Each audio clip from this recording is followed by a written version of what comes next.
All right, welcome into the Odds and Audibles podcast post game edition. I'm Matt Prehm. Erik Skipil is on the show as well. We're in our hotel rooms here at the beautiful Bayfront Hilton, right across the street from Petco, doing our first live stream post game edition. This is gonna be pretty exciting because Erik, God, we picked a perfect game to do this live. Um, so if you're on YouTube and you're watching this live stream, appreciate you guys jumping on and watching. Join the conversation, hit the chat. We'll keep track of that as well. We'll take your questions. If you're on the podcast, thank you for listening as well when this gets up. Uh, God, what a game. 28-27 Oregon victory over North Carolina. Bo Nix was tremendous down the stretch. Bucky Irving was terrific at the beginning of the game. And then Oregon's defense in that second half was highly impressive. They've taken a lot of flack this season. They played a tremendous second half. Second half, 6 points allowed, 120 yards total. And North Carolina averaged just 3.9 yards per play, 2 of 7 on third downs in that second half. Just a game. This was what the Holiday Bowl is always supposed to be. It's supposed to be exciting. It's supposed to be back and forth, and we got that came down to a 4th and 2 play at the 6 yard line of North Carolina for the game. Yeah, and then we unexpectedly had to sweat out an extra point, which I will say, Matt wasn't sure if it went in. I wasn't sure if it went in until the officials put their hands up to signify it, and I put a little bad juju out pregame where we started talking about the last time Oregon played an overtime football game, and we were inches away from that being the case here. But fortunately, obviously, we didn't have that outcome. Oregon wins in regulation, and I think, as Matt said, just a really fun football game. I know for Oregon fans, I'm sitting in the chat here. Uh, Brendan Crabtree puts it well. The game gave him a heart attack. Yeah, I think a lot of people felt similarly. I know up in the press box, everybody was kind of sitting on pins and needles there. It was really unclear which way this game was going to go until the last 19 seconds. And shoot, the way games have gone for Oregon in history, and I guess you just kind of wondered, well, Drake May, he has a strong arm. He can get the ball to the end zone from about 50 yards. Let's hope this one gets knocked down and doesn't end up in even more misery. But, Oregon, I guess just to kind of put a bow on the season, 10 wins. Yeah, Love it. and look, this was a game that I was on Pac-12 Sirius Radio this morning saying like, bet the over. This game might have 50 points each team. You were on saying the same stuff earlier this week, and there were 0 points scored in the third quarter, back and forth in the second half, and the under hit massively. And look, both teams' defenses weren't good this season, but I think there's just something to say about, you mentioned this on the way back to our hotel. Mace Funa in particular, he took a lot of flack from fans within the fan base at Oregon this season. He didn't play his best football every single game. He didn't play his best football, every half. Um, and yet, in a game in which they were playing maybe the number one draft pick in 2024, Drake May, North Carolina's quarterback, without Christian Gonzalez, their best defensive player, without Noah Sewell, their best linebacker, and without DJ Johnson, the team's leading sack leader this season off the edge. Mace Funa delivered maybe his best game this season when Oregon needed it most, and it was 100% justified for him to get that defensive MVP. Pretty cool. There were a lot of just little storyline stories that you couldn't really script that just came out the way they did. That's perfect. Chase Cota being another one. I was just going to say, I feel like the Chase Cota aspect of this, it really couldn't have happened more perfectly with, a player who grew up in Oregon, going to Autzen. His dad played at Oregon. His dad was a really good player at Oregon. For those who aren't familiar, go look up Chad Cota, played in the NFL. He came back to Oregon for his final season after going to UCLA to start his career. There was some coaching uncertainty. I think if there was more stability at Oregon at the time, he probably ends up playing his whole career here. But the Yeah. fact that he came to Oregon for one season and then his final offensive snap gets to be a game-winning touchdown against North Carolina to conclude his career, just really, really cool. And I think the other thing that there's a lot I'm sure we'll get to. I'm sure those in the comments here on the live stream will prompt others. But I just think the fact that Bo Nix, who really didn't play very well for parts of the second quarter with that interception, he mentioned that post game. He said he was ticked off going into locker room, was not in good spirits just because he felt like he let the team down. It was a bad throw. I think anybody watching that was kind of uncharacteristic, and he didn't play very well in the third quarter. I mean, I think I posted it on social media. He was 9 of 10 to start this game. A lot of it pretty easy stuff underneath, but then he was 5 for 10 with the interception, and all the way through the third quarter. But finished the game, I believe, 9 of 10. 8 in a row at one point to kind of lead the Ducks back. And I thought he played really, really well down the stretch. There were some doubters. I saw it on social media. I saw it on our message board. People were wondering, how healthy is this guy? Like, what's going on here? But I just thought he showed the ability to kind of play through adversity. That's been a trend all season with Bo Nix. And this just kind of, I think, reaffirms why Oregon fans are so excited about what the prospects are for him to come back next season. Hopefully you keep the guy upright for the full season, because I still contend had Bo Nix not suffer that injury against Washington, they have a very good likelihood of winning both those rivalry football games. And who knows where we are right now, Matt. We might not be in San Diego. We could be in another part of the country, whether it be Los Angeles for the Rose Bowl that would be kicking off in a few days, prepping for that, or maybe even in the college football playoffs. So there's obvious reason to why Bo Nix has been kind of such a fan favorite in Eugene. And I thought the way he concluded Wednesday's game was the reason why. They scored 14 points in the last 7 minutes of this game after really, really struggling to have any traction in the second half. I mean, you look at the drive chart, Matt, and I'm sure those listening are familiar as well, but I'll just run through it here. After the 2 touchdown drives, their first 3 drives, a touchdown, a field goal attempt that missed, and a touchdown. After that, interception, half basically ends. I think that was 1 snap. They punted to turn it over on downs. They punted. It just didn't like anything was working. And there's all these kind of questions out there. I think of, okay, is it the coordinator's issue? Is Bo not healthy? Is North Carolina's defense better than we thought? Which I think, as we've talked about in this podcast setting up, no one thought they were very good. And yet, look how this game concluded. 2 basically length of the field drives, both about 2 minutes in length, and Nix completing touchdown passes. First, Troy Franklin with a great catch, and then Chase Cota, obviously, to put the Ducks ahead for good. I just thought he played, and the offense as a whole came together when they were really called upon at the end there. I just saw this on Twitter via the Sickos Committee. It's a Twitter account that just enjoys like crazy, off the wall, and sometimes bad football.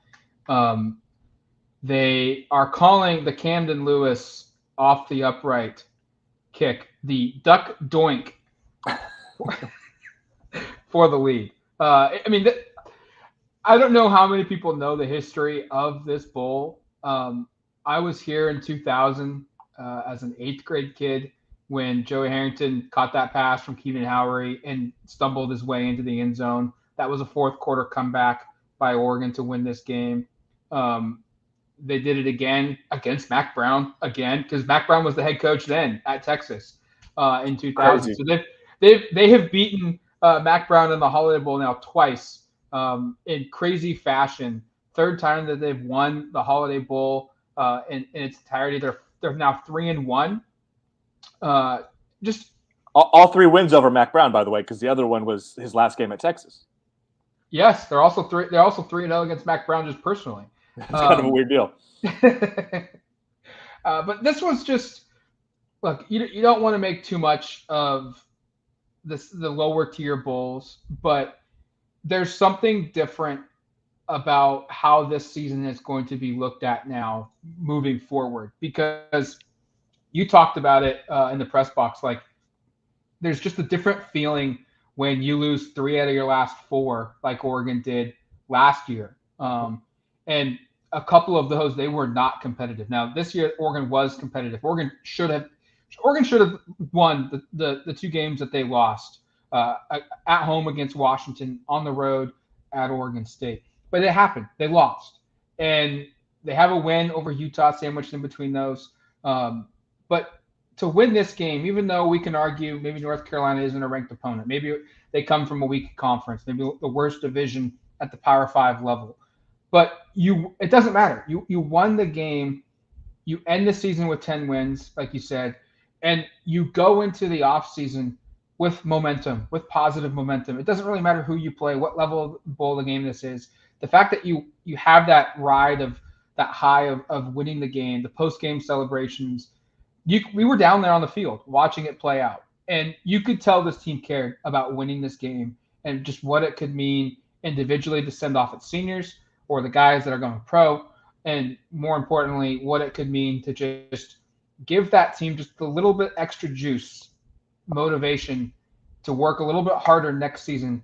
Because, like you said, like we easily could have been somewhere else in a part of the country covering a much bigger game, and that could be that carrot that you dangle in front of this team the rest of the way. Like, hey, look, you finished the season strong, and let's do the whole season next year. And you mentioned how close this season was to being one way. This game was very close to being an Oregon loss, and Yeah. I think the way to kind of measure what you were saying earlier about the value of ending a season on a win is how different is this podcast? How different was that press conference over at Petco Park, which we can basically see from our hotel? If they don't convert that game, if Camden Lewis just duck doink doesn't end up going through, a game goes to overtime, they lose, or if Oregon doesn't convert on that fourth down play to chase Cota for the win, or if a handful of things don't go their way, we're having a different conversation here. The folks in the chat, which I think so far seem like they're all pretty darn fired up, are also feeling completely differently about where things are at. And we're probably fielding a lot of negative questions. And I'm sure when we get through our question part at the back end, and don't worry, guys, we'll get to your questions and your comments here probably in the next 5 to 10, 15 minutes, something like that. But the whole tenor of this would be completely different. And I think there is a lot of validity to ending the season on a win. I don't know how much it ends up changing things from like the national pundits and how they're talking about Oregon. But here's what I will say is when you look back years from now at this season, there is a difference to a 10-win season versus a 9-win season and how that is going to be looked at. And for Dan Lanning to finish his first season with 10 wins, a very tumultuous season with all sorts of ups and downs, and for it, at least the final note of it to be a positive, I think that's really special and important for this group. And, this team will, work really, really hard this offseason to get better and to try to do better next season. And it'll be a completely new look team. We'll talk about some of that in later podcasts, but we've been talking about it off the record of like half this team could be new players, at least from a scholarship perspective in 2023. But a lot of the core guys will be back, including Mace Funa. We should note, those who maybe missed the tweet, Mace announced after the game in the press conference that he will be coming back. There was an opportunity for him to leave should he have wanted to, but he did have the COVID year. Sort of a weird deal. Matt, we were talking about it on a walk earlier today about how like 50% of college football players now have some sort of an announcement to make at the end of their seasons, whether it's I'm going to enter the transfer portal, whether it's I'm going to go pro, whether it's I'm not going to go pro. There's so many different decisions that have to be made. And obviously over the next couple of weeks, we'll learn more of those, of which additional players might hit the portal, which players might choose to enter the NFL draft, which players will return and whatnot. But there will be certainly a core group of guys back that will, carry a lot of the load along with new additions. And I do want to comment, I'll bring up this comment from Oscar about the fact that Taki Taimani also tweeted he was coming back shortly after the game. So a couple of guys in the front seven today, at least, made commitments for the 2023 season to return to Oregon. Yeah, and we're going to wait on Brandon Dorles's decision. Like Eric and I have said on this podcast, like, why would he play in this game if he's not coming back? I'm taking the same approach that we did with Bo Nix prior to Bo Nix's decision about coming back. Like, there's certainly that chance that Dorless goes pro, but I think right now I would lean towards him coming back, which would be a huge addition to that Oregon front seven next season. Real quick, just to catch you up to speed on just a couple stats here. Bo Nix finishes the game 23 of 30, 205 yards, 2 touchdowns, 1 interception, had a quarterback rating of 149. Terrence Ferguson, I forgot the stat because of how crazy the game got towards the end of the season, or towards the end of the game. But he finishes with, I just lost it here. 84 yards. 84 yards on 7 targets. That's the most yards an Oregon player at the tight end position has had since, I believe, the 2019 season when Jacob Breland did it. And the reason I'm only uncertain here is I can't remember if it's 84 by Breland or if it's 82 by Breland. So we may have seen the best tight end performance in a long time by Terrence Ferguson. And then Bucky Irving, the fourth time he had 100 yards in a game, 149 total rushing yards, 2 touchdowns. His 66-yard touchdown run goes down as the third longest touchdown run in Holiday Bowl history. And we should note the guy that holds that record, Jeremiah Johnson, in 2008 against Oklahoma State. And then number 2 is Barry Sanders in that game. Defensively, Mace Funa had 7 tackles. He had 2 tackles for loss. Keith Brown, this is a guy that hasn't played a lot. And it's kind of segues into maybe with some stuff that we heard press conference wise. Dan Lanning, I asked him about the defense. He said there were a ton of guys in this game that either played limited snaps, played maybe in a couple games this season, and then even a couple guys that just straight up hadn't played all year that had to play. And he was really proud of just the commitment, the effort, and the belief that these guys who hadn't played a lot ended up doing good things. He singled out Micah Roth, a walk-on linebacker who, Eric, I think he was in the game like in the fourth quarter, late on the field. Those are just cool stories. Those are cool moments. And this is why these bowl games can still present cool storylines, because we see stuff like tonight where guys who just didn't play. And Mac Brown said it too for North Carolina, that they had guys who made plays in big moments when they just hadn't played all year.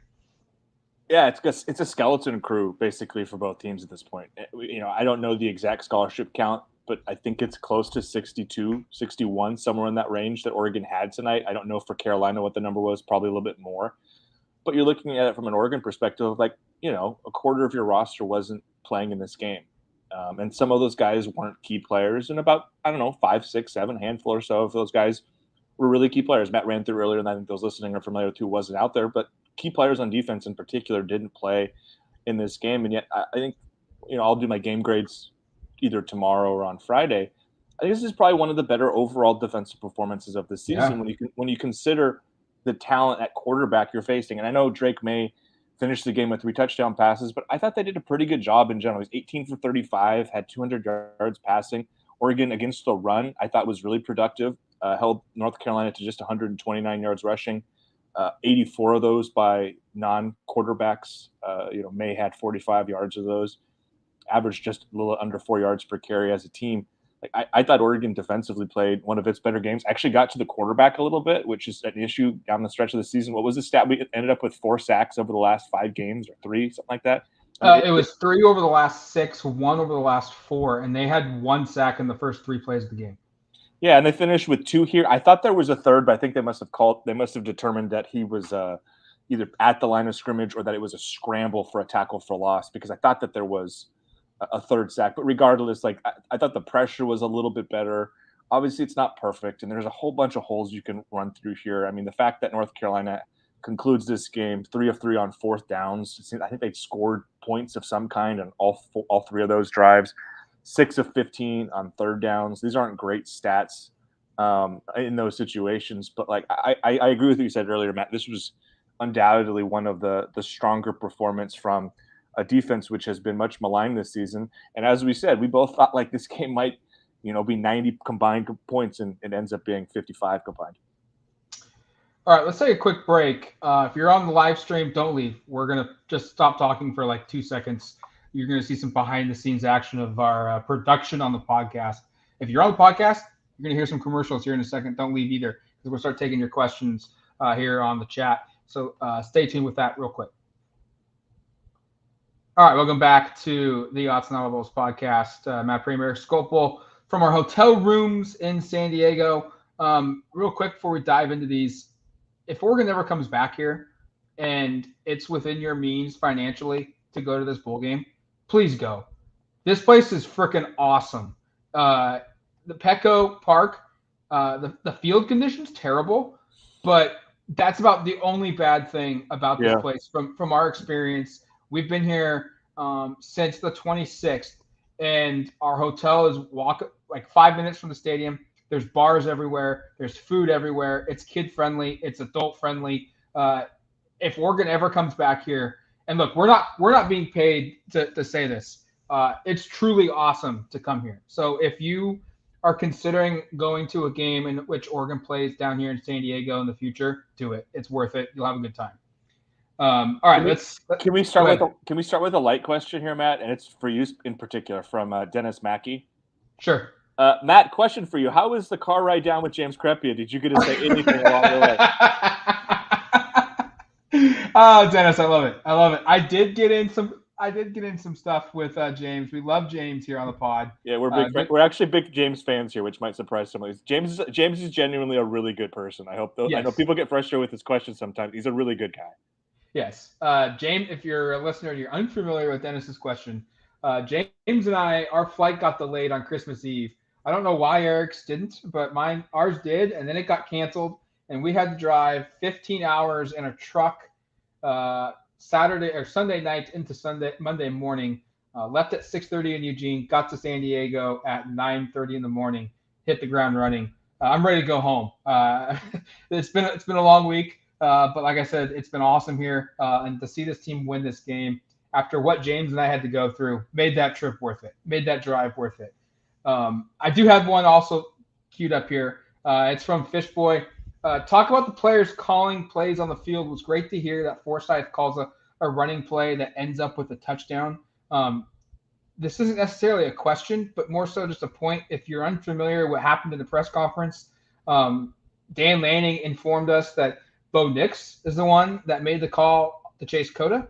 And then Bo Nix also informed us that Bucky's 66-yard touchdown run, which, by the way, I think, tell me if I'm wrong here, Eric, I think that's the best run he's had all year.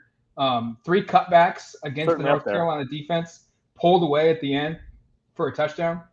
Alex Forsyth called that play, or suggested that Bo call that play, at least. It was pretty cool moments. Yeah, it was a run check. So, like, just to clarify small details, that was a run check, which is basically they're at their line of scrimmage, and Alex got them out of whatever the previous call was into that one.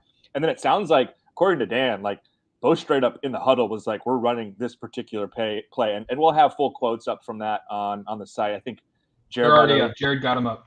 Jared already has it up. So if you want to go read the transcripts, you can read that. There's probably a tweet out with that whole link, so you guys can take a read of everything that was said at the press conference, about 15 minutes. But it is cool when you get into a situation where the players are not only do they have skin in the game from play on the field, but also from kind of making decisions in key spots. And I think it's really cool, that they have that agency and autonomy, but also that Dan and Bo in particular just kind of like made that known to us. Like I think that's what the fans want, is that kind of peek behind the curtain of what is it like on the field. Like, there's so much in this game that is so complicated that is lost on so many of us. But to hear Dan kind of be like, hey, sorry to cut you off, James, but let me tell you that Bo actually made that call. And then for Bo to be like, hey, Alex was the one who got us into that run for the Bucky touchdown, which I agree, Matt. That's probably his best run. And gosh, one of the better individual Oregon skill position plays I've seen in a long time. The guy is so electric at the football. And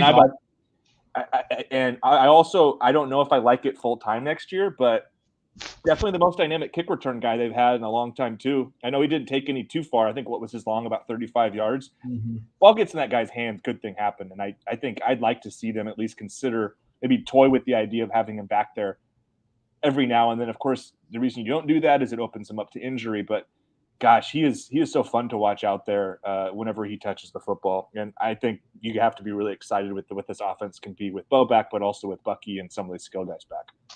All right. Next question here from Dan Johnson. Hey, it's late. It's almost 11 o'clock. We have almost 200 people on this live stream, by the way. That's phenomenal. Keep it up. Like it. Subscribe to the show. Share it. That'd be awesome for us. But Dan Johnson asks, is this the best game for Lanning's made adjustments in? Thought his second half defensive adjustments made the difference. I don't – it's tough to answer on the fly, but I think up there. It has to be. I mean, to know the players that they were without, Noah Sewell, DJ Johnson, Christian Gonzalez, they didn't have their top linebacker in Sewell. And then on top of that, they didn't have their third and their fourth string linebackers because they transferred, Jackson LeDuc and Justin Flo. They were out a lot of guys up front and at the edge positions because of transfers. Some of them played, some of them didn't play, but those guys were still valuable because of a scout team performance. And yet, 6 points in the second half. 21 first half points for North Carolina, 6 in the second to keep them out of the end zone. And look, a couple times they got real close to scoring too. So it's if it's not the best second half adjustment, it's got to be 2 or 3.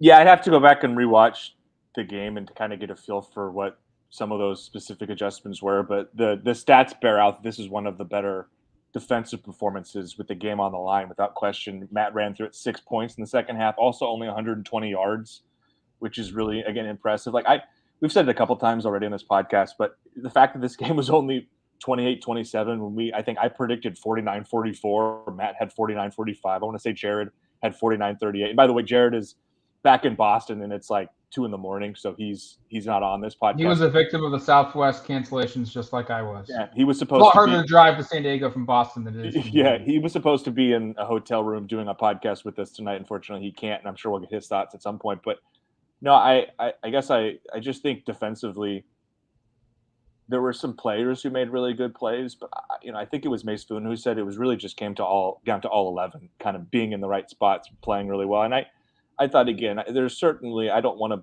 represent it as this was like a breakthrough defensive performance because the season's ending and there were a ton of flaws and there's a lot of things that you definitely want to see worked on. And I think the thing to have maybe some optimism going to next season is through the portal with some additions that have already happened, with some additions obviously in the recruiting class, the talent will be closer to a Dan Lanning roster than it was this year. Because again, this year's team is what, 70% not his guys. Next year's team will be probably closer to 70% his guys. So I mean, if they're adding 40 players, it might be close to 90. Yeah, you're right. It could be almost the entire team. So no, I think, yeah, to kind of back to the original question, I think this is pretty impressive the way the defense played down the stretch, and you give credit to the players and you give credit to Coach Lanning for getting in better situations, because I thought there were times in the first half that were really frustrating. The fact that you turn it over on, and we haven't talked about the bizarre nature of that interception by North Carolina, which by the way is like, I've never seen anything quite like that. I think it was it Washington, Arizona, like 15 years ago, had the ball off the heel of a guy get intercepted for like a pick six to win a game. It was something like that. There's a Pac-12 After Dark game years ago. I was at Gonzaga in college at a college party, probably had a couple beers, and so that's probably why I'm not remembering all the details. But I remember there was something weird like that. That was the only thing I could think of that was like that. But I thought it was really disappointing that there were like 40 seconds left on the clock and it was 51 yards and Oregon gave up a touchdown on the next play. Bennett Williams gets beat, I think, playing a little bit of man coverage there by an inside receiver, and that's kind of a tough spot for him to be in. But in general, like, I thought the way they responded in the second half was, as we've already said, really impressive.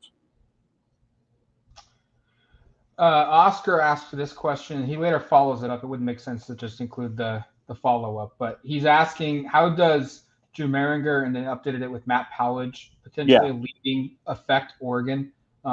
If you missed this, you probably did, because it literally came out right when the game started by Bruce Feldman of The Athletic, that he was reporting Baylor was zeroing in on its defensive coordinator search on Oregon's Matt Powledge. He is Oregon's co-defensive coordinator, and he coaches the safeties for the Oregon Ducks. And it's an interesting move. It's one, he's from the state of Texas area. That's where a lot of his history is in coaching. And at Oregon, he's kind of pigeonholed in what he can do. He's kind of bracketed up because Tosh Lupoy is the higher elevated defensive coordinator, the higher paid coach at that position group. And on top of that, everyone kind of knows, just like when it was Chip Kelly as head coach and Mark Helfrich as OC, this is Dan Lanning's defense. And Dan Lanning's fingerprints are all over it. It's kind of why Dan Lanning left Georgia, is to show that, hey, I'm a good coach beyond Kirby Smart stuff and yada, yada, yada. So this is a similar deal. You had a great point before the game started. I'll let you explain it. But, yeah, I think this is certainly something to monitor. What was my point about Matt Powledge? Sorry, I feel like I make so many great points. So yeah, you said when these types of tweets come out from national media members saying like they're zeroing in. I mean, Woj does this all the time for ESPN for NBA rumors. Bruce Feldman does the same thing. When it's zeroing in, it basically means it's done, and they're just waiting for things to get finalized and announced.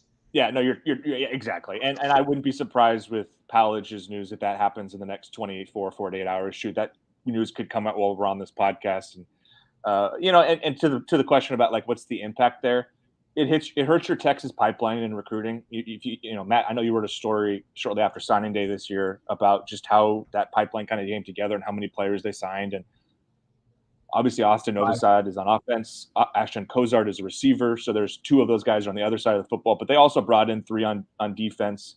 There are a couple other targets we know Oregon is zeroing in on in its own right that are from the city of Texas. Ashton Porter being somebody who's been getting quite a bit of attention. Those are the type of things where maybe it impacts from a recruiting perspective. Coaches, defensive backs, safeties is probably the better way to put it. So you're going to have to you will replace him with somebody. We'll get.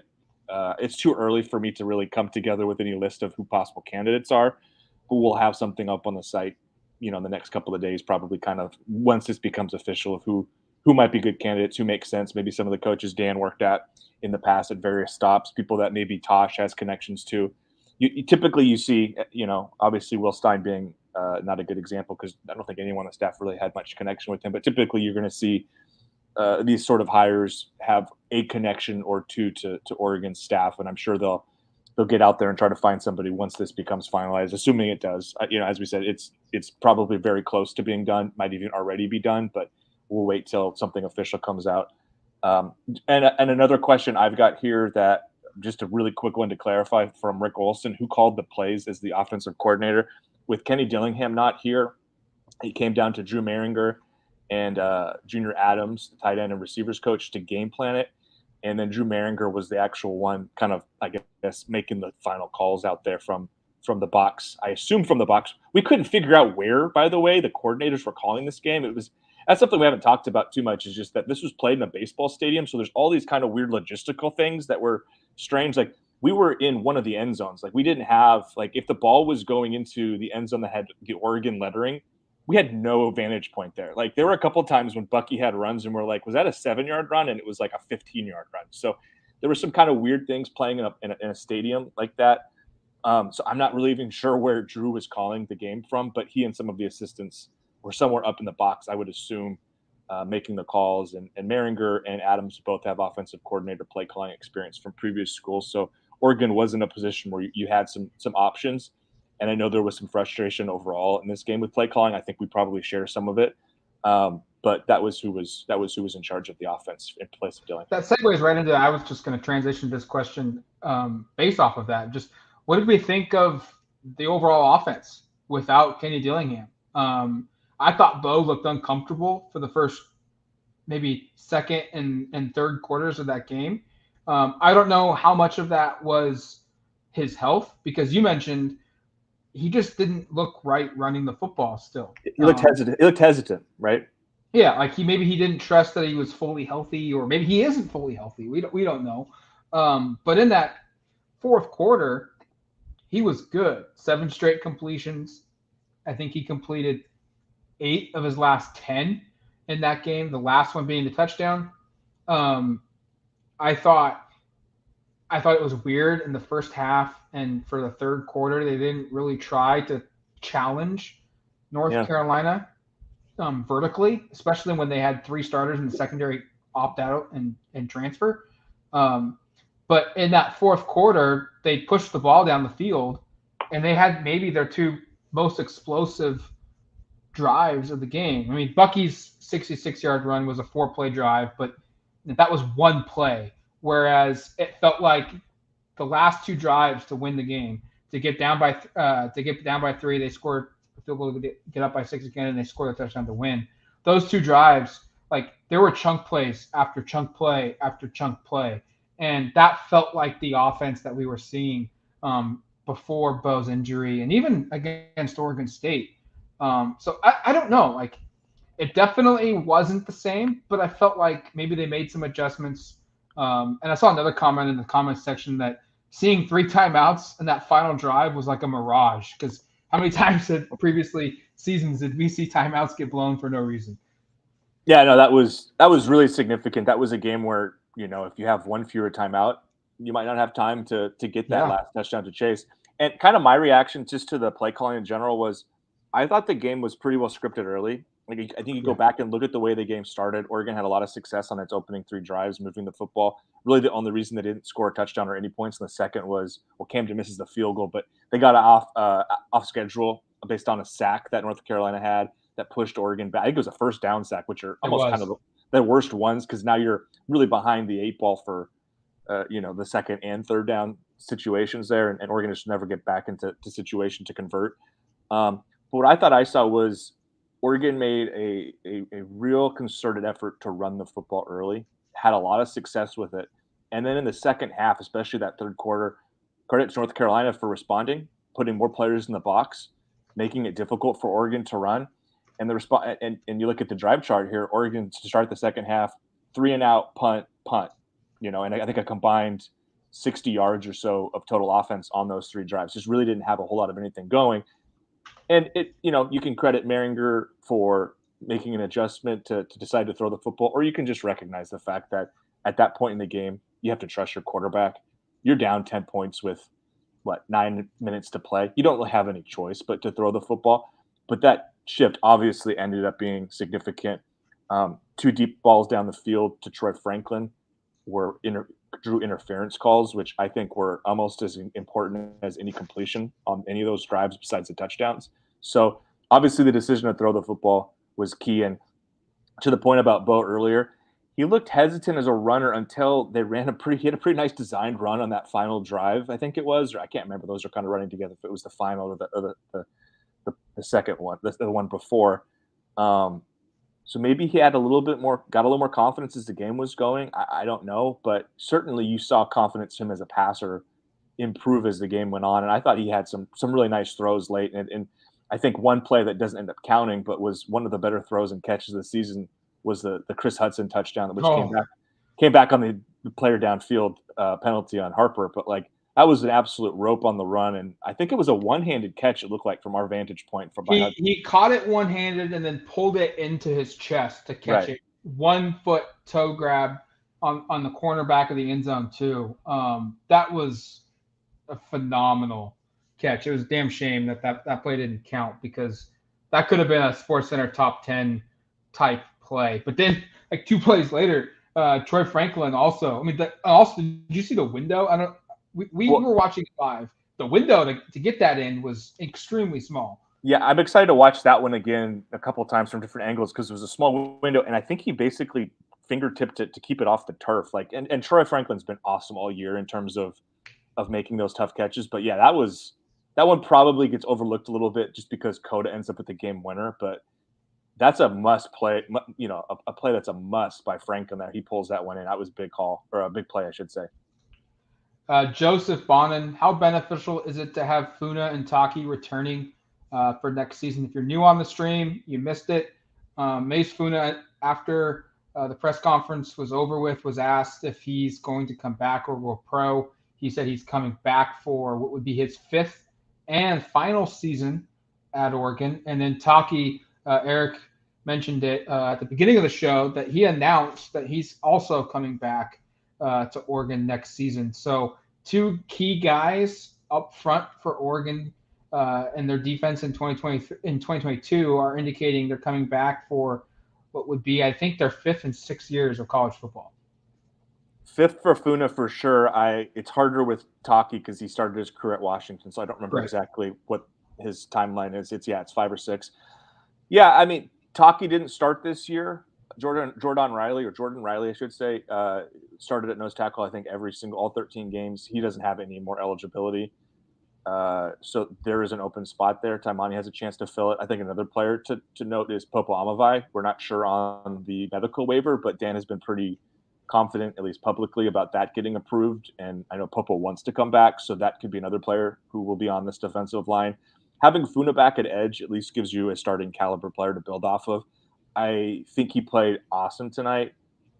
I would still like to see them try to upgrade that position going Yep. forward, or at least add a couple players to compete for Funa for that full-time job. Like, I don't want to take anything away from Ace because, as you said earlier, and I would agree, I think that's his best game in Oregon colors to this point. Started, played basically every snap, was really effective as a pass rusher.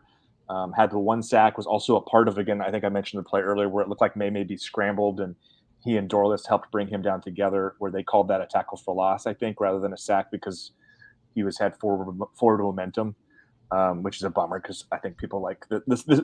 A shared sack has a little bit more value than a shared tackle for loss, probably to some who are just looking at the stats. But I think Funa's a player who came on strong at the end of the season. I still think there is room to find somebody who's maybe a little bit more reliable as a pass rusher, even though we saw some really nice things tonight. They hit that position really hard, and obviously Mateo Uangalele is a huge addition, a 5-star recruit who plays the same spot. So that might be just a natural competition there. But I'd still like to see them go find a guy in the portal to compete there, to maybe somebody who's had starting experience or at least has had a role as a regular pass rusher. Because I know they were a little bit better today, but the fact that you finished the season, I think, with total of 18 sacks in 13 games. I know 16 and 12 coming in was like the sixth worst total in the nation this year. And this is a Dan Lanning, that's one of the things that his defenses at Georgia were really successful with, was we're being disruptive on passing downs. Really didn't see it come together this season enough. And that's why I think it's important to still go find somebody to add there, a player, maybe two players, or you just hope some of the guys you've added are able to contribute really quickly. Ben Reese, at the end of the day, we got a new coach and we won 10 games and won a bowl game. I'm pretty stoked. I was asked this question on Pac-12 Sirius Radio this morning, Eric, and I want to know what your perspective is. How would we grade year one under Dan Lanning? I'm sure you're going to do a full story, maybe grading the position units as the season progresses, but just the year for Dan Lanning in year one. My knowledge, he becomes the second head coach since, I'm pretty sure, ever to win a bowl game in his first season. Mark Helfrich did it in 2013 when they beat Matt Brown, of all people, in that Alamo Bowl with Marcus Mariota. Willie Taggart didn't do it. Mario Cristobal didn't do it. Chip Kelly didn't do it. Mike Bellotti didn't do it. And I'm pretty damn sure Rich Brooks did not coach in a bowl game in his first game way back when. So there's that stat. We also know that Dan Lanning, from a recruiting perspective, signed the league's best recruiting class, early signing period, fifth straight year in a row that's happened for the Oregon Ducks in the Pac-12. But they also lost to rivals Washington and Oregon State, and in ways in which they should have won. They got embarrassed week one against Georgia, but they came back and they beat Utah, who ended up winning the league, and they were clearly the better team in that game. And they win a bowl game. They get to 10 wins, and they were preseason number 12. They're probably going to end up right around where they were preseason-wise.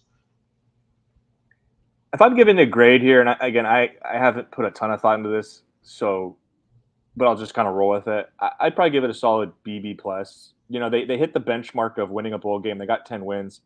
Not reaching a conference championship game, which broke a 3-year streak of at least playing for it, is certainly disappointing. And then I think when you add on, and I know there's a lot of factors to why these games, and the margin of error in both conference losses to Washington and Oregon State was super thin. Comes down to play here, play there. Those losses just have to be included in the season and the way it played out. Because this could have very easily, with the response after Georgia, been a sort of a season, but they just couldn't finish those two games. And if they finish those two games, we've said this before in this podcast, there's a chance we're having these discussions from a totally different location. Oregon's playing in a bigger bowl game. There's so many what ifs this season, but I think a B plus is probably the right mark for Dan. And I thought, as we said earlier on this show, I thought he finished the season, at least in this bowl game, strong. And I shouldn't say the season, because the regular season finale against Oregon State's probably the worst this team played all year, especially in that end of third to the fourth quarter. But this was an impressive showing, and to get to 10 wins, to not get blown out after the first game. I know the first game leaves a sour taste in a lot of people's mouth, as it should. I thought this was a pretty darn impressive debut season from Dan, and kind of frankly about where I thought it would be. I think I predicted 9-win regular season plus a bowl win. I had them winning the Pac-12 as well, so they didn't quite get there. But I thought this reached a lot of the benchmarks you'd like to see for a debut coach with a lot of questions going into the season. Yeah, I said B plus, so we're right around the same area. I felt like the teams that they lost to are kind of unforgivable sins for the season, especially in the manner in which they did. But status quo remains the same for recruiting. Best in the conference. They get the double wins. They get a bowl victory. They beat a team with a winning record in a bowl game, with a good record in the bowl game, 9-4 going into this one. They were division champs. Whether it's the worst division in Power Five, it's still division champs. And so I'm with you. I think B plus is right around where they should be. I've got another. Go ahead. I've got one while you find it, and it's just going to be quick. From Dennis Mackey, who's coming in with the fire from the humor perspective. Scopodamus, which if you haven't followed, I read a weekly column called Scopodamus where I make 5 predictions. Will I find true love this next year? Well, Dennis, I'm going to say you will, because I'm trying to be an optimist on this show, Dennis. I think it's your year. I'll also say my clip on return on these is like 25%. So I'm not very good at hitting these. In fact, I think I missed all 5 tonight. Did Oregon get over 230 rush yards?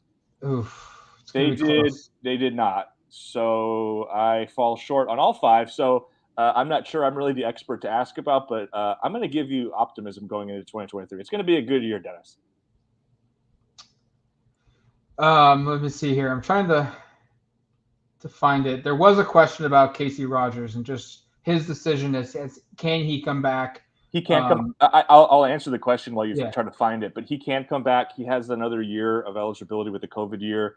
I know he's really close with Bo Nix, and I believe Bo Nix's wife and Casey's, I want to say girlfriend, fiance, wife, I'm not sure, but where their relationship status is, are like become best friends because they're living out here. Those are 2 of the older players in the teams with a long-term relationship. So I think that'll play a factor. I kind of expect he'd come back, but you also have to recognize in these decisions sometimes there's a lot at play. Guys originally from New York, went to prep school after high school, and I think is about 24 years old already. So there's also an element of, like we talked about this with Cam McCormick, of like they've got a year back. They certainly love to keep playing football, but there's also just the reality of how long do you want to do school? How long do you want to continue to be a college athlete and kind of delay whatever the professional endeavors would be? I think Rogers has an opportunity to play professional football at some level if he wants to pursue it. But I would kind of lean that he might make a decision to come back. And it certainly probably is improved by the fact that Bo has decided to do so, because those 2 are really close. All right, we're going to take a couple more questions as they come in. Almost 300 people on this live stream. Absolutely phenomenal. This isn't really a question, but it's more just a comment that I think we should discuss. Offense was a big surprise this year, as well as the defense, for all the wrong reasons. Coming from Bro Knows. 100% agree. I felt like going in, and I think you would say the same thing. Yeah. It was a team I felt like was going to lean on its experience defensively, lean on its talent defensively, and win a lot of games like this game was actually played. 28-27, close, back and forth, lean on your defense, make turnovers. By the way, no turnovers for Oregon's defense in this one. Pretty shocking there. Offense was absolutely tremendous this season. Huge, improvement in areas I just didn't expect to see. Players playing well above what I expected them to do. You probably would say the same. But the question now becomes, where does this turn into 2023? Because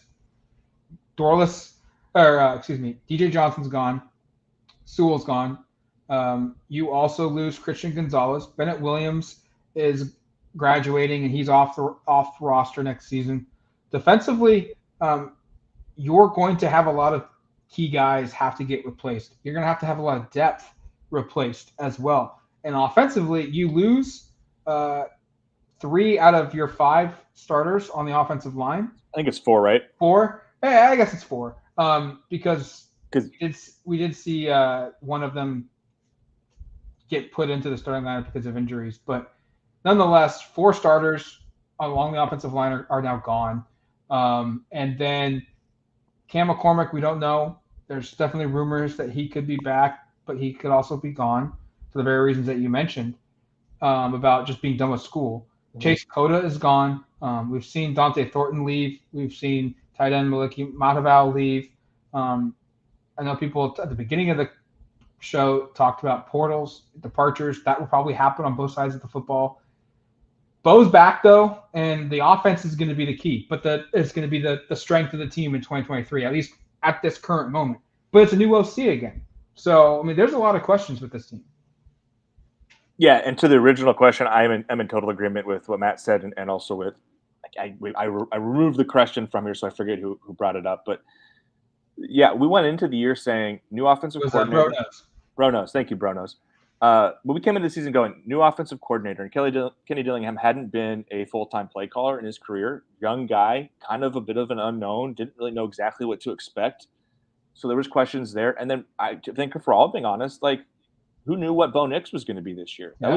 That was a really big point of contention. Of like most people expected he would win the starting job over Ty, and I think it's played out that most people agree with that decision, obviously long term, but there was a real kind of concern about, like, what does Oregon have at quarterback? There was a ton of questions about running back, right? Like, most people assumed it would be Byron Cardwell would be the primary running back, and you just didn't really know what these transfer portal guys were, right? So you look at that, like, you didn't really know what they had at offensive coordinator. You weren't really sure what the quarterback would be, and you probably thought a running back who's basically didn't play all season was going to be the primary running back. And so the expectations for the offense were kind of out of whack for what ended up taking place, which was you had one of the most explosive offenses in the country. And now the question going into next year's are basically, how does this reshaped offensive line play out? As Matt said, I think 4 starters are gone, all of which were long-term guys who played a ton of football here. When you think about TJ Bass, Big Sala, Alex Forsyth, Ryan Walk, those are guys who played a ton of football here. They're gone. Oregon has done, I think, a really good job, and future podcasts we'll talk about it, of replacing some of those guys. Stephen Jones recently did announce he was coming back, but I think the offense you expect to be really good next year. The defense continues to be a big concern, and I'm not going to sit here and tell you, oh, they'll figure it out. They need to hit the portal hard. I like the current. I like the additions they've made so far through the portal. I'm obviously a big fan of a lot of the prep additions, but I look at the way and I said this a couple times before. I think it's tough when you bring in a coach and you have expectations, especially one like Dan Lanning from his time at Georgia, as just like what his defense is going to look like, but you don't have the personnel there to back it up. And I think Oregon was lacking in some pretty clear areas this year defensively. Didn't have a guy who was ever able to develop into a consistent pass rusher. Struggled with speed and pass coverage at linebacker. That was a huge issue, right? The secondary, I thought the safeties at times, and more than a few times, were a step slow. Didn't have maybe the needed athleticism and coverage ability. I think, as much as I love Bennett Williams, he had some really rough moments. Yeah. And I don't necessarily put that all on him, because I think he was asked to play a position that's not his best position. I don't think he should be put in situations where he's matching up with slot receivers on a regular basis, because we saw what happened. He got beat he got beat several times deep. So a lot of this is personnel related, and I'm trying to be kind of cautiously optimistic they'll figure this out. But there's, I think, a lot of reworking to be done, and Oregon will have to be very diligent this offseason in terms of figuring out what the right steps are to kind of make all of that work out, because I do think Dan Lanning is a really, really smart football coach and will figure this out, but he needs his guys to ultimately play defense at the level that they need to compete for championships. 2 questions that I'm going to combine into one. First, or comments. Zay Sackett, maybe the Pac-12 is on the rise and getting more transfers and recruits. And hey, we're an open podcast. We're going to take questions from everybody, and so we're going to take a question or a comment from a Beaver and Connor Johnson that Pacific Northwest football is elite. There's something we can all agree on. Beavers win 10 games for the first time in a long time. Washington wins 10 games, back to where they were from a couple of years ago. Oregon wins 10 games.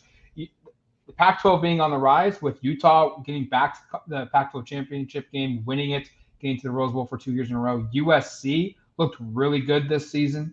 That right there is 5 teams that I think you look at next season, Eric, and can say and point to that, hey, like any one of those 5 teams would win the league. And there'd be some, maybe a little surprise if Oregon State won it. But I think you could sell anybody on any of those 5 teams winning the league, and they're all probably going to go into next season ranked inside the top 25 for sure, but maybe even top 15, top 20. My big thing is I think the quarterback play elevated itself so much this past offseason, and it appears to continue to do so. I mean, you just look around the conference and think about who's being replaced at quarterback and what they're being replaced by. Like the fact that DJ Uiagalelei is going to Oregon State, I still believe he's going to have a solid career. Guy has a ton of physical tools, and if we're being honest, that was a very disappointment recruitment for Oregon several years ago that he chose to go to Clemson over Oregon. Dante Moore flipping from Oregon, and this is an Oregon podcast. This hurts for Oregon fans. That's a really big addition for Chip Kelly down there. That's a immediate potential contributor as a starting quarterback. So I think the quarterback play in the conference is going to be really good going forward. I have concerns about a lot of other positions. I think saying that the Pacific Northwest is elite in football, I don't know if I'd go elite. I think there's some really competitive teams. I love the trajectory at Oregon, Oregon State, Washington. Shoot, I don't hate what Jake Dickert has done at Washington State. They played Oregon really tough, arguably tougher than just about anybody this season.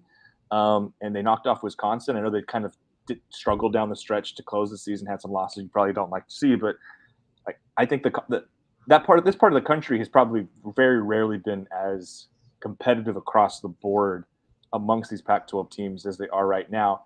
And then let's also just be real for a second. Pac-12 really needs it because it's about to become the Pac-10, and 2 of its banner members, USC and UCLA, are about to leave.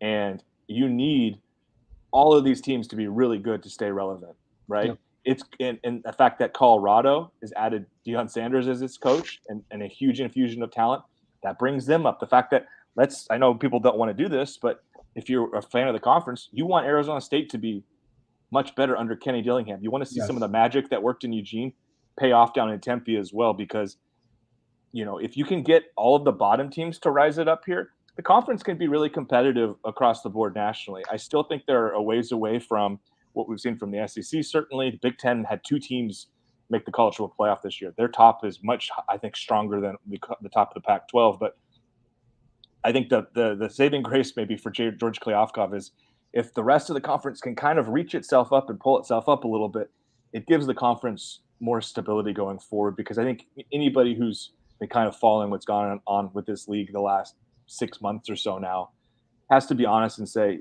like, the future is kind of daunting. You have to be a little bit concerned about where it's headed. You don't know the answer to what this league will look like in 5 to 6 years, or if it'll even necessarily be around. But the fact that I think you can probably speak with pretty encouraging, words about basically every team in this conference besides Cal and Stanford, I think that's a really good place. Because I still think Jed Fish at Arizona is doing really good things too. So. Yeah. I know I rambled a little bit there, but kind of like I think you feel pretty decent about where a lot of these member schools are going, but there's going to have to be a collective effort for this conference to maintain kind of the momentum that is needed to stay afloat in the conference. Okay, we're going to end the podcast with this question. It just came in from Fish Bio. Do you think the portal is becoming the equalizer for the Pac-12? And I think you could tie this into just directly with Oregon as well. Look at just the guys, the talent that Oregon brought in this season, the impact that those guys had. Obviously, it starts with Bo Nix, but there's Christian Gonzalez, there's Chase Cota, there's Bucky Irving, there's Noah Whittington, there's Taki Tagovailoa, there's Jordan Riley, there's Casey Rogers.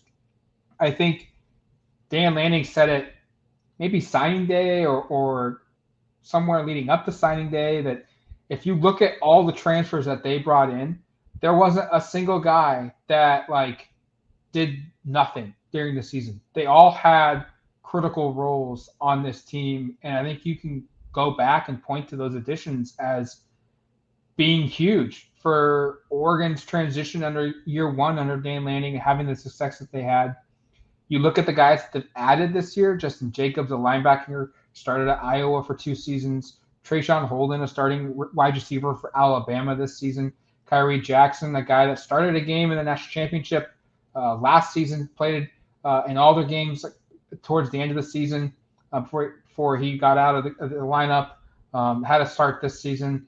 Johnny Cornelius, an offensive tackle, the best offensive tackle in the transfer portal 2-year starter at Rhode Island.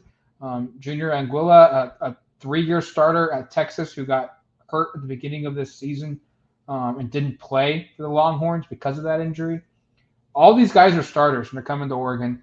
And then I think you look at across the conference, Bo Nix's success here at Oregon, Michael Penix's success at quarterback for UW. The list goes on and on. Cameron Ward at Washington State.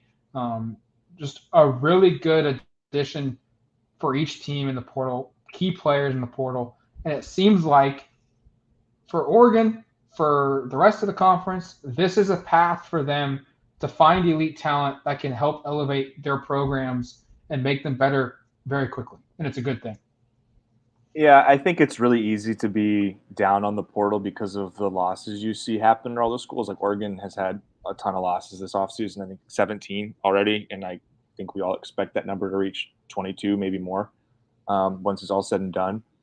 But for Oregon, it gives you an opportunity to go plug and plays. Matt just addressed that. And for a lot of the rest of the conference that doesn't recruit the prep players quite at the same level, it allows you to go find top-tier talent. And we've run through the quarterbacks that were added in the conference last season, the quarterbacks that will be coming this year with Oyunglele going to Oregon State, with Deion Sanders' son. I think it's Shedeur Sanders. I might have mispronounced his first name. I apologize. I have not watched a lot of Jackson State football.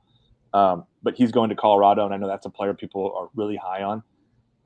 You have the quarterback talent, that infusion. But there's also players across the board, like Oregon State, that roster. And I know some of our – it sounds like we have a couple Beaver listeners in this, which is kind of fun. Can kind of attest to the fact that the portal's been really good to Oregon State. And I know that roster probably a little better than some of the other schools in the conference just because of proximity. But, yeah, Drew Pine, that's another name right there that Connor just mentioned, going to Arizona State from Notre Dame. But the conference has really improved, and some of the schools that struggle to recruit 4- and 5-star athletes out of high school are able to improve their rosters significantly with immediate players with the portal. And you looked at Oregon State's team this year, a lot of those guys didn't start their college careers in Corvallis. They started in other parts of the country, and those players ended up being big benefits for that program, just like I think it will be for the rest of the conference going forward. So we can probably get into some of that more down the line when we see what these rosters, when they get finalized, when the portal kind of finishes, and that's going to be 6-7 months from now. But yeah, I think it's been a really good thing for the conference, and you hope it continues to be a positive thing going forward, because as I said earlier, there's definitely uncertainty about where this conference is headed. But I also just, again, aside from Cal and Stanford, I think you look at the teams and the coaches and kind of the way things are going, I think you can have optimism with a lot of these programs, and the portal's been a big weapon for most of them. We got a bunch of questions here at the end that I think are worth discussing. So we'll make sure to note those down. Great. It's late. It's been a long day. We'll write those down and save that maybe for the mailbag that we'll be doing later next week. Because there's some ones in here that I think we should discuss, like Tyler Shuck, or he just announced he's coming back after being the MVP of his bowl game. The impact there. There's another question about what does this win do for Dan Lanning and his staff? Should there be adjustments? Could we see some changes? And then some Deion Sanders questions, some recruiting questions as well. So there's a lot more we're going to get to. And thanks for joining us on this podcast, this live stream. We had almost 300 people almost at midnight tonight. I don't know what Eric and I were anticipating this to be like. It was our first post-game live edition. I think it went off well. Our coverage of this bowl win and this season and what transpires next is not done. Go to duckterritory.com for more on that because there's already stuff up. Jared's thrown a couple things up as we've done this podcast. Eric and I will throw a couple more things up between now and early tomorrow morning. And then just kind of unpacking and peeling back the layers of the 2022 football season will begin. And it's going to be interesting to see kind of what the data presents, how our opinions shift and change. I don't know if you've got any lasting thoughts, but I think this was the perfect way to send off the season, how the regular season ended. A close game, a win over a Power 5 team that's got 9 wins on the season against a marquee coach, and it sets you up for what could be an exciting 2023 season.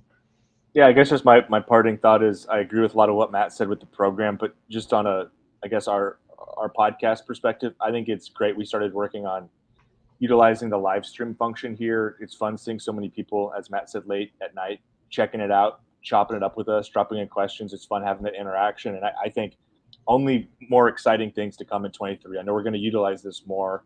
We've been kind of mapping out what the podcast is going to look like from January of this year through the start of the 2023 season. And we're certainly going to incorporate maybe 1 or 2 of these a week of having fans kind of interact with us through these live streams. We'll have some kind of more information. We finalize some of that stuff, but thanks for sticking with us and for joining. And if you're kind of new to the show, appreciate you stopping by and listen. Hopefully you liked what you heard and kind of in the interaction here. I think it's really cool. I think Matt and I will both say we're very fortunate to do this professionally and be in these spots that we get to be in San Diego around the team, talking to players, the relationships we've built. And it's cool to be able to share some of that with people that are also invested in this program. Yeah, absolutely. Ditto, Eric, ditto. That's going to be it for us. It's 11:30 on a Wednesday night. Eric and I have flights to catch tomorrow. Back to Eugene. Please, no delays, no cancellations. Good vibes in that area. We want to get back home, but our coverage of Oregon football will continue here on the Odds and Audibles podcast, here on YouTube, and also back at our home base, duckterritory.com. Consider subscribing. That's the most impactful way you guys can support us and continue these free podcast shows, live stream shows to continue happening. Because look, we're the only outlet that covers this team that sends 2 people to every football game, and we often send 3, sometimes even 4. We're the only outlet that does video, does podcasts, does writing, does analysis.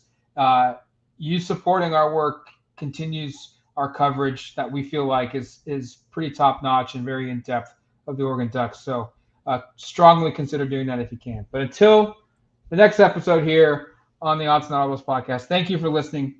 You've been listening to the Odds and Audibles podcast. Talk to you later, folks.